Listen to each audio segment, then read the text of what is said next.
Everyone, this is Arya this side और आप देख रहे हैं अको ज्ञान तक। आज हम आज हम डिस्कस करेंगे 10 सितंबर 2021 के करंट अफेयर्स के बारे में। सितंबर में हुए कुछ रीसेंट हैपनिंग्स और जो हेडलाइंस जो न्यूज में आए थे, जो कि फ्लैश हुए थे, हम उसको डिटेल वे में डिस्कस करेंगे।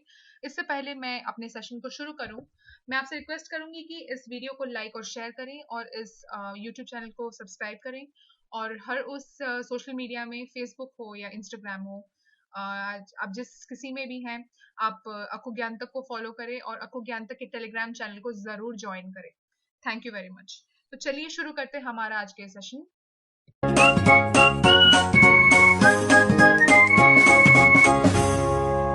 Taliban UN meet. तालिबान के मुल्ला बरादर ने काबुल में संयुक्त राष्ट्र के प्रमुख अधिकारी से मुलाकात की। चलिए जानते हैं इसके रिगार्डिंग कुछ डिटेल्स। तालिबान के मुल्ला अब्दुल गनी बरादर ने काबुल में विदेश मंत्रालय में संयुक्त राष्ट्र के मानवीय प्रमुख मार्टिन ग्रिफिथ्स से मुलाकात की। तालिबान के मुल्ला अब्दुल गनी बरादर ने समूह के अन्य नेताओं के साथ संयुक्त राष्ट्र यूएन के मानववादी प्रमुख मार्टिन ग्रिफिथ्स से 5 सितंबर 2021 को काबुल के विदेश मंत्रालय में मुलाकात की। संयुक्त राष्ट्र महासचिव एंटोनियो गुटेरेस के प्रवक्ता स्टीफन दुजारिक को सूचित किया। बैठक के दौरान तालिबान ने मानवीय कर्मचारी के सुरक्षा का वादा किया और अफगानिस्तान के लोगों को सहायता प्रदान करने के लिए संयुक्त राष्ट्र को सहयोग का आश्वासन दिया। दुजारिक ने कहा कि मार्टिन ग्रिफिथ्स, जो मानवीय मामलों के अवर महासचिव हैं और संयुक्त राष्ट्र के लिए अफगानिस्तान राहत समन्वयक हैं, संयुक्त राष्ट्र महासचिव एंटोनियो गुटेरेस के अनुरोध पर तालिबान मुल्ला बरादर और काबुल के समूह के नेताओं से मिले। बैठक का उद्देश्य अफगानिस्तान में लगभग 18 मिलियन लोगों को मानवीय सहायता को आश्वासन देने और प्रदान करने में तालिबान अधिकारियों को शामिल करना था। चलिए जानते हैं हमारा अगला अपडेट। भारतीय सेना ने 100 से अधिक स्काई स्ट्राइकर खरीदने के लिए अनुबंध पर हस्ताक्षर किए। स्काई स्ट्राइकर क्या है? चलिए जानते हैं स्काई स्ट्राइकर के बारे में। स्काई स्ट्राइकर गोला बारूद ले जाने और दूर के लक्ष्यों पर हमले करने में सक्षम होंगे। यह एक तरह का अदृश्य, मूक और आश्चर्यजनक हमलावर होगा। भारतीय सेना ने भारत के शस्त्रागार को एक बड़ा बढ़ावा देने के लिए स्काई स्ट्राइकर नामक 100 ड्रोन खरीदने के लिए 1 सितंबर 2021 को बेंगलुरु स्थित एक कंपनी के साथ 100 करोड़ रुपए के अनुबंध पर हस्ताक्षर किए। ड्रोन को स्काई स्ट्राइकर कहा जाता है क्योंकि वे गोला बारूद ले जाने और दूर के लक्ष्यों पर हमले करने में सक्षम होंगे। ड्रोन के बेंगलुरु के एक कंपनी अल्फा डिजाइन के नेतृत्व वाले संयुक्त उद्यम जेवी से खरीदा जाएगा, जिसमें Israel firm Elbit security CC systems शामिल है। चलिए जानते हैं हमारा अगला अपडेट। सऊदी अरब में स्नातक महिला सैनिकों का पहला बैच। सऊदी अरब की महिलाएं अब हथियार उठा सकती हैं और सेना में प्रवेश कर सकती हैं और सैनिक से लेकर हवलदार तक विभिन्न सैन्य रैंकों में कार्यरत हो सकती हैं। सऊदी अरब की महिला सैनिकों के पहले बैच ने सशस्त्र बल महिला स्वर्ग प्रशिक्षण केंद्र से स्नातक किया है। उन्होंने अपना 14 सप्ताह का बुनियादी परीक्षण पूरा कर लिया है, जो 30 मई 2021 को शुरू हुआ था।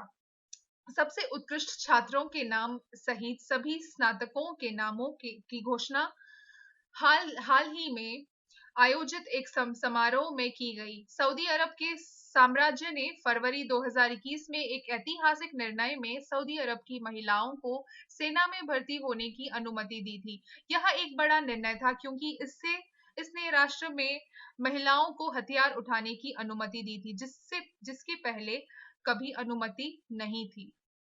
हमारा अगला अपडेट। भारत अमेरिका ने एयर लॉन्च किए गए मानव रहित हवाई वाहन के लिए समझौते पर हस्ताक्षर किए। भारत और अमेरिका के बीच हस्ताक्षरित रक्षा प्रौद्योगिकी और प्रौद्योगिकी और व्यापार पहल DTTI में संयुक्त कार्य समूह एयर सिस्टम्स के तहत एयर लॉन्च किए गए मानव रहित हवाई वाहन ALUAV के लिए परियोजना समझौते PA के बारे में सभी जाने। आइए जानते हैं। भारत सरकार और अमेरिकी रक्षा विभाग ने 30 जुलाई 2021 को संयुक्त कार्य के तहत एयर लॉन्च किए गए मानव रहित हवाई वाहन ALUAV के लिए एक परियोजना समझौते PA पर हस्ताक्षर किए। रक्षा प्रौद्योगिकी और व्यापार पहल DTTI में समूह वायु प्रणाली समझौता एक महत्वपूर्ण कदम है जिसका उद्देश्य रक्षा उपकरणों के सह विकास के माध्यम से दोनों देशों के बीच रक्षा प्रौद्योगिकी सहयोग को गहरा करना है। एयर लॉन्च किए गए मानव रहित हवाई वाहन ALUAV के लिए परियोजना समझौता PA रक्षा मंत्रालय और अमेरिकी रक्षा विभाग के बीच समझौते के अनुसंधान विकास परीक्षण और मूल्यांकन RDT&E समझौता ज्ञापन के तहत आता है। इस ज्ञापन पर पहले जनवरी 2006 में हस्ताक्षर किए गए और जनवरी 2015 में इसका नवीनीकरण किया गया। हमारा अगला अपडेट, पावर ग्रिड ने जीता ग्लोबल ADD वेस्ट अवार्ड 2021। चलिए जानते हैं इस इवेंट के बारे में। पावर ग्रिड ने प्रतिष्ठित association for talent development ADD 2021 best award जीता है। पावर ग्रिड कॉर्पोरेशन ऑफ इंडिया लिमिटेड पावर ग्रिड ने दुनिया भर के 71 संगठनों में 8वां रैंक हासिल करने के बाद प्रतिष्ठित association for talent development ADD 2021 best award जीता है। पावर ग्रिड एकमात्र सार्वजनिक क्षेत्र का उपक्रम PSU है जिसने ATD सर्वश्रेष्ठ पुरस्कार जीता है और शीर्ष 20 में केवल 2 भारतीय कंपनियों में से एक है। पावर ग्रिड कॉर्पोरेशन ऑफ इंडिया लिमिटेड पावर ग्रिड बिजली मंत्रालय सरकार के तहत एक महारत्न CPSU है। भारत की association for talent development ATD दुनिया का सबसे बड़ा एसोसिएशन है जो कार्यस्थल में प्रतिभा विकास करने वालों को पूरा करता है। ग्लोबल ATD वेस्ट अवार्ड प्रतिभा विकास आयोग में सबसे कठोर और प्रतिष्ठित मान्यता है। एसोसिएशन दुनिया भर में उन संगठनों को मान्यता देता है जो प्रतिभा विकास और माध्यम से उद्यम व्यापी सफलता का प्रदर्शन करते हैं। हमारा अगला अपडेट, संयुक्त अरब अमीरात उरुग्वे बांग्लादेश ब्रिक्स बैंक में नए सदस्य के रूप में भर्तिन्यू डेवलपमेंट बैंक के 5 संस्थापक सदस्यों में ब्राजील, रूस, भारत, चीन और दक्षिण अफ्रीका शामिल हैं। चलिए जानते हैं इस ब्रिक्स के इवेंट के बारे में। न्यू डेवलपमेंट बैंक NDB ने 2 सितंबर 2021 को संयुक्त अरब अमीरात, उरुग्वे और बांग्लादेश को अपने नए सदस्यों के रूप में स्वीकार किया। बैंक की स्थापना उन सभी देशों द्वारा की गई है जो ब्रिक्स ब्लॉक का हिस्सा है। ब्रिक्स देशों के समूह में 5 प्रमुख उभरती अर्थव्यवस्थाएं शामिल हैं: ब्राजील, रूस, भारत, चीन और दक्षिण अफ्रीका। वे अर्थव्यवस्थाओं ने 2015 में न्यू डेवलपमेंट बैंक लॉन्च किया था। बैंक ने अपने नवीनतम विस्तार पुश में 2020 में संभावित नए सदस्यों के साथ औपचारिक बातचीत शुरू की। चलिए जानते हैं हम अपने अगले अपडेट के बारे में। जीरो में जंगली ऑर्किड संरक्षण और प्रसार केंद्र का उद्घाटन। अरुणाचल प्रदेश के वन्य ऑर्किड के संरक्षण और प्रसार केंद्र में वर्तमान में ऑर्किड की 50 प्रजातियां हैं।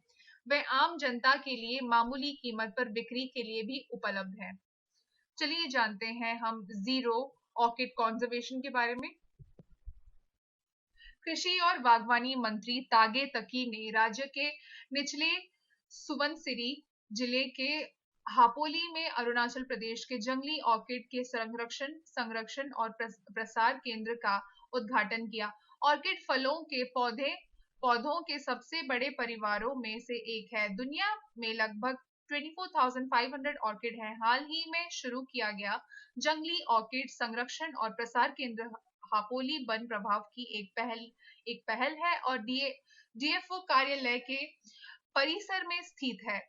वन्य ऑर्किड संरक्षण और प्रसार केंद्र के शुभारंभ पर बोलते हुए राज्य मंत्री ने हापोली वन प्रभाग के प्रयासों की सराहना की और उल्लेख किया कि विभाग विशेष था क्योंकि प्रकृति को उसके प्राकृतिक रूप में संरक्षित करने की जिम्मेदारी थी। चलिए जानते हैं अब हम अपने अगले अपडेट के बारे में। वतन प्रेम योजना। गुजरात की योजना लोक कल्याणकारी परियोजनाओं को शुरू करने की है। चलिए जानते हैं वतन प्रेम योजना के बारे में। 1,000 करोड़ वतन प्रेम योजना के तहत भारत और विदेश में कहीं भी रहने वाले गुजराती 60% का मौद्रिक योगदान देकर अपनी पसंद की परियोजनाओं, गांवों और एजेंसियों को उठा सकेंगे, जबकि शेष 40% का योगदान राज्य सरकार देगी। गुजरात सरकार ने 4 सितंबर 2021 को घोषणा की कि वह रुपए की सार्वजनिक कल्याण परियोजनाओं को शुरू करने की योजना बना रही है। दिसंबर 2022 तक अनिवासी गुजरातियों के साथ संयुक्त रूप से 1,000 करोड़ परियोजनाएं राज्य सरकार की वतन प्रेम योजना के तहत होंगी। गुजरात के मुख्यमंत्री कार्यालय ने एक ट्वीट के माध्यम से जानकारी दी कि मुख्यमंत्री विजय रूपानी ने वतन प्रेम योजना राशि निकाय की पहली बैठक की अध्यक्षता की और विभिन्न जन कल्याण कार्यों को रुपए के साथ करने का इरादा व्यक्त किया। अनिवासी गुजराती दाताओं और गुजरात राज्य सरकार द्वारा संयुक्त रूप से दिसंबर 2022 तक 60:40 अनुपात पर 1,000 करोड़। हमारा अगला अपडेट, औरंग नेशनल पार्क का नाम नहीं बदला, मूल नाम बहाल किया जा रहा है। चलिए जानते हैं इस अपडेट के बारे में, औरंग नेशनल पार्क के बारे में।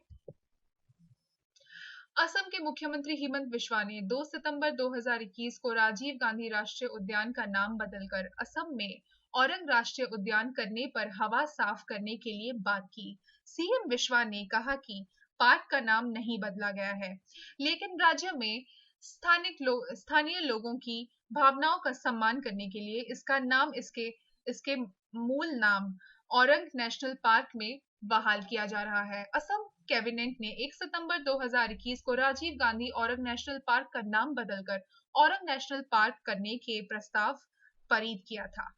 राज्य सरकार ने कहा कि पूर्व प्रधानमंत्री राजीव गांधी का नाम असम के राष्ट्रीय उद्यान से हटाने का निर्णय राज्य में आदिवासी समूहों के लंबे समय से अनुरोध के कारण लिया गया था। 6 अगस्त 2021 को राजीव गांधी खेल रत्न का नाम भी बदलकर मेजर ध्यानचंद खेल रत्न कर दिया गया था।